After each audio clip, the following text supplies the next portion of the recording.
Okay, look, first of all, before doing this question on wave, read it first.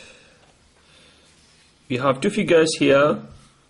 Read it first by yourself and try to understand what is going on here. Okay, now let us analyze the two diagrams. These are two properties of wave.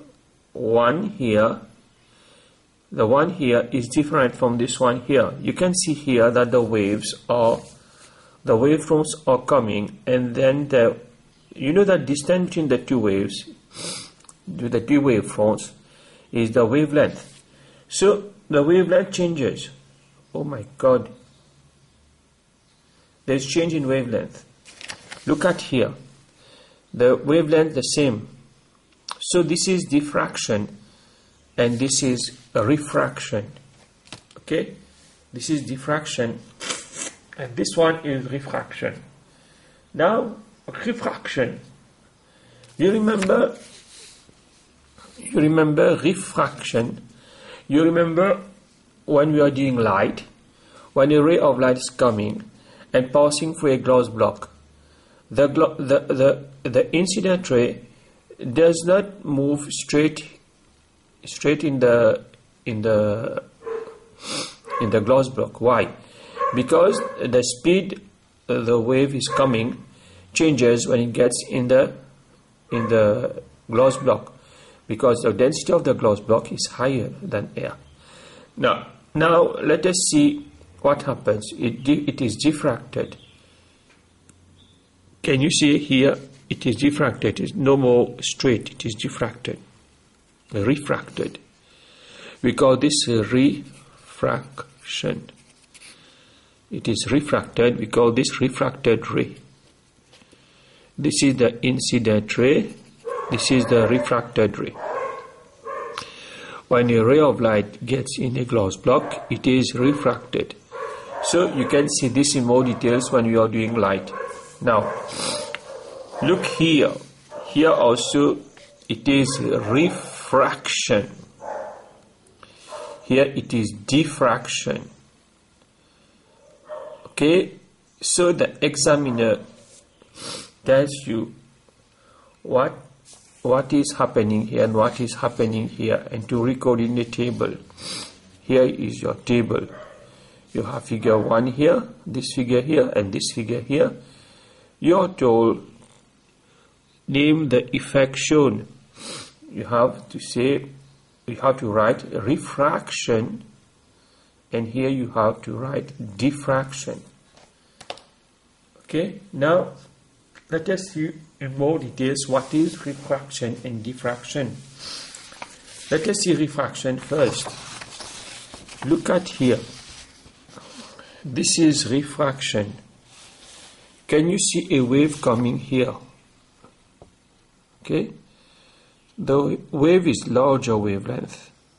Wavelength, you know what is wavelength. You can see in the wave theory, it is a distance between them. Here. Now look at the wavelength of the wave coming here in deep water.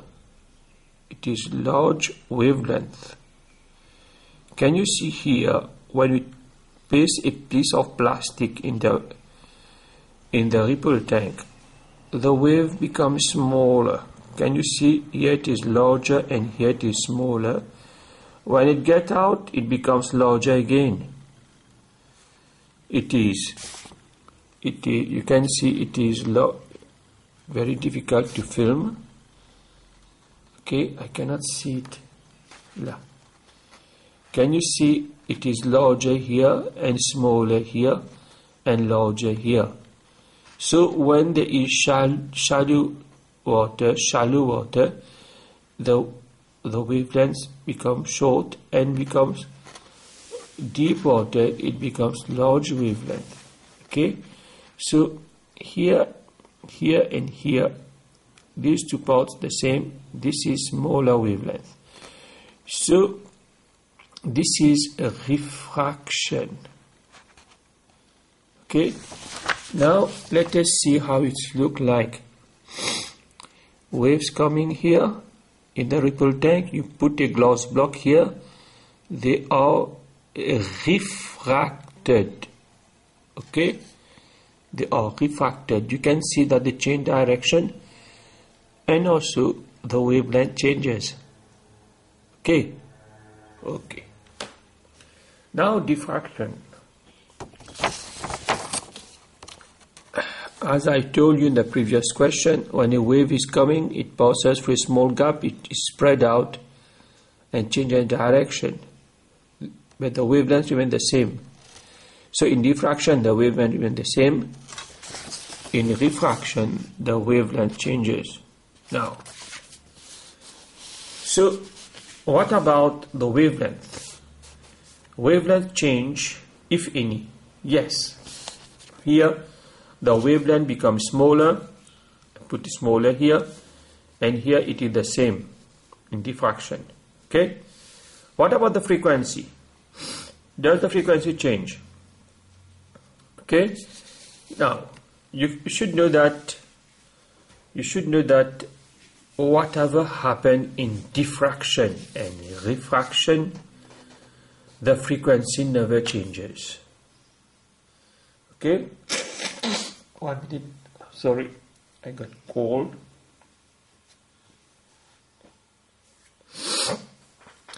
Now, whatever happens to the wave, whether it is a refraction or diffraction, the speed changes.